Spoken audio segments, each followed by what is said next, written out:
ঢাকা বিশ্ববিদ্যালয়ে পড়তেন আপনি? ঢাকা বিশ্ববিদ্যালয়ে পড়তেন ভাই? আমার দিকে তাকান ভাই, আমার দিকে তাকান। নালে এই মহিলাটাকে ঝাড়া দি বাড়ি মারবেন। সে দুনিয়ার বেড়াদের সাথে থাকি এখন তার ওই মোল্লারা কি করে? মোল্লারা এখন তাকে বাহাবা দিতেছে। মক্কা মদিনায় গেছে, রাতকার রানী, রাতকার পিছে দিয়ে বললাম নিচে, সামনে দিয়ে নিচে, মুখে দিয়ে নিচে, এখন পাপ কামাই করতে গেছে, পাক কামাই করতে গেছে। তোরা কোনোদিন ভালো হবে? তোদের রক্ত তো হারামকা পয়সা ঢুকে গেছে।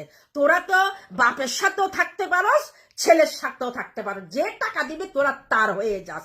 আমি বাংলাদেশের প্রত্যেকটা আইনজীবী বলেন, পুলিশের লোক বলেন, র্যাবের লোক বলেন, এদেরকে ছাড় দিবেন না। 2-3 বছর পরে কেন ভিডিওটা ভাইরাল করা হচ্ছে? এরাই করেছে।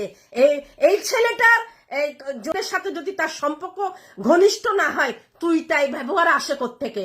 সেই মহিলা খালি মুরাদ হাসানকে না, আরো বিভিন্ন জায়গায় এই ছেলেটা, এটা হয়েছে একটা দালাল ভার